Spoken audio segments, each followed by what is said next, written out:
I know somebody that has seen Star Trek Starfleet Academy, and they've said it's going to disappoint.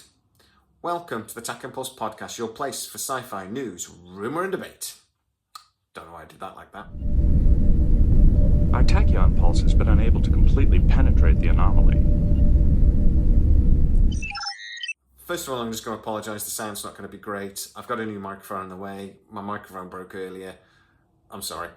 But let's get into what this source has been telling me. First of all, I'll tell you a little bit about this source. They do work for Paramount. They don't work on Star Trek, Starfleet Academy, or any Star Trek directly.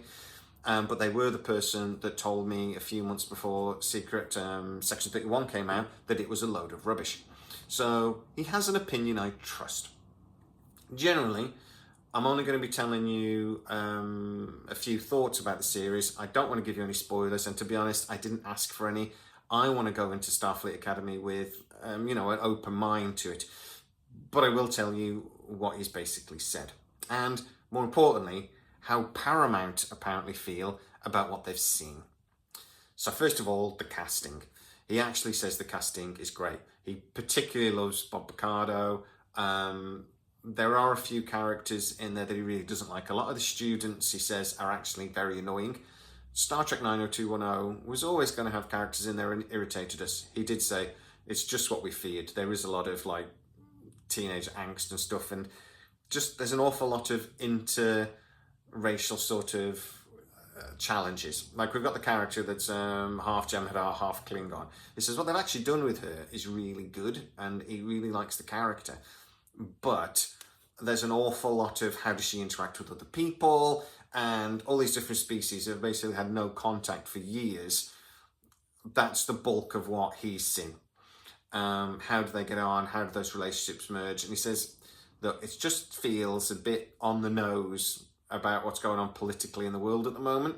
And Star Trek should do that, but he said, it's a bit on the nose. So, yeah, we'll see. I think the word he used was, it's like hitting the topic with a hammer. So, yeah, let's see what people are going to shout woke at this. So, he did actually have an added thing though. He says he doesn't like Holly Hunter in this at all. He thinks she just doesn't fit the role. And that's going to be an element of personal opinion. It's an actress I actually really like. But again, I trust his opinion. We'll have to see how she does in this. Sometimes actors just don't fit a role. They're a very good actor, but they just don't fit. I think about Back to the Future when the ginger fella whose name's gone out of my head did the first part, and they said it just didn't work, and they brought Michael J. Fox in. It's no reflection on the actor, against the comments and remind me who the hell he was. And but Michael J. Fox just fit it better. So sometimes that just happens. He did say it's beautifully produced, as always. Secret Hideout shows under Star Trek are always beautifully produced. I don't know if they're going to be able to get that saucepan-shaped spaceship that's at Starfleet Academy to do lots of spinning like the Enterprise does, but, they'll do it if they can. He did say that's really nice. But, more importantly, what do Paramount and the new Skydance owners think about this show? Apparently, they're not massively impressed for a couple of reasons. It's really expensive. Apparently, the first couple of episodes of this pushed $20-something million. So that's going to average out at about $11 or $12 million an episode over the run. Building the sets, etc., has been horrendously expensive. So, and I'm really emphasising horrendously. They built the biggest set they've ever had for Star Trek for the Academy thing. I'm just wondering whether they could have found somewhere to, dress up like they used to do for Star Trek. They used to find an actual already existing thing and film there. Maybe that couldn't be done because of just how much is going to be based on that one particular set. Maybe that's just not practical. But if you're building something this big, it's expensive. They've also had to do an awful lot of sets with the new spaceships and things. And apparently the show exists in lots of different things going on, so just lots of sets to build. So yeah, it's been very, very expensive. at a time when actually the new owners of Paramount want to cut back a lot on expenditure. Secret Hideout have thrown everything, including the kitchen sink, into making this show as, you know, they want it to save their contract basically moving forwards. But they may have overdone it. Who knew Alex Kurtzman might make poor business decisions? I'm as shocked as you are. So, yeah. His opinion is, though, that around the water cooler, as always, just people within the company talking amongst themselves, people that have seen it, opinions. I believe there's been some early showings to fans, I believe.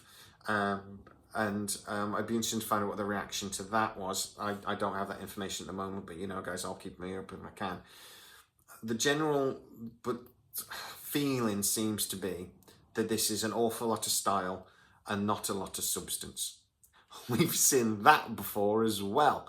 I just wonder if this is going to be a bit like Discovery. Obviously, this is the show that follows on from Discovery. Some of the characters are going to be a bit irritating. Some of the principle of what actually they've built the show on is going to feel weird. You know, doing things like the burn, etc. was just poor ideas to begin with.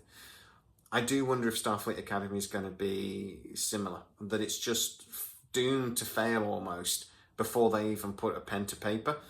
Not that they write on paper, but you know what I mean. That it's a fundamentally flawed project to begin with. This is supposed to appeal to a younger audience. It's supposed to appeal to the audience really that Discovery picked up. I don't think it's a show for Trekkies. We know that their philosophy is to do shows that bring in a new audience, to aim it at a younger audience because, you know, they think all those Trekkies are on our last legs and dying. All I would argue on that one is it's us Trekkies that have actually got the money because we are in our 30s, 40s, 50s, and you're aiming a show at kids that don't have any. So, you know, more fool you. Worse than that, you're aiming at a bunch of kids that don't pick and watch TV anymore and only watch YouTube. Idiots. Anyway, it does seem that there is a flawed problem, and this is basically what this source is telling me. This is, you watch the show and you just can't help but think, this is wrong from day one. It just doesn't work. He said it's quite clunky in the way it's written at times. He says, you know, some of the characters are just not very well developed. He did say, I think I mentioned this already, I've noted that Bob Picardo is amazing. And he did let slip how his character comes into it. And let's just say, I actually think it's quite clever. He's basically like found. But I won't say any more than that because, I don't want to spoil it for anybody. But it is quite clever the way they do it. So he's not just there, is what I'm trying to say.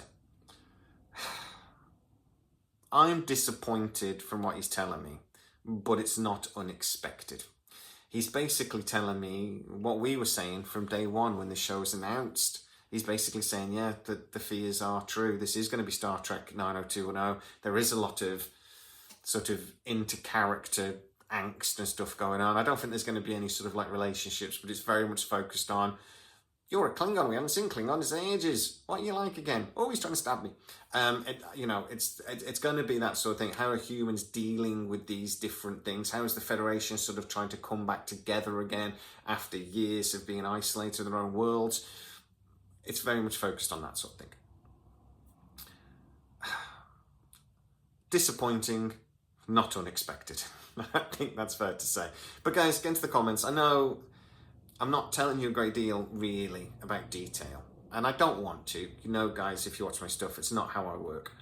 But it's the opinion of the Paramount sort of executives and other people who've seen this sort of underlining your opinion already on the Star Trek show. And I would reiterate here, I'm going into this with an open mind.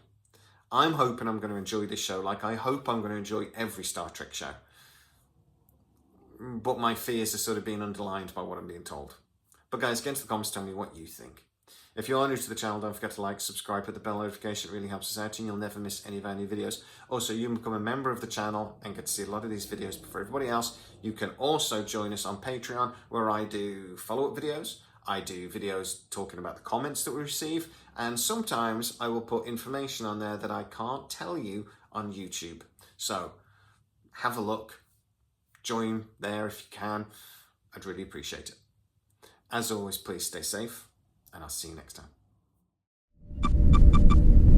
Our tachyon pulse has been unable to completely penetrate the anomaly.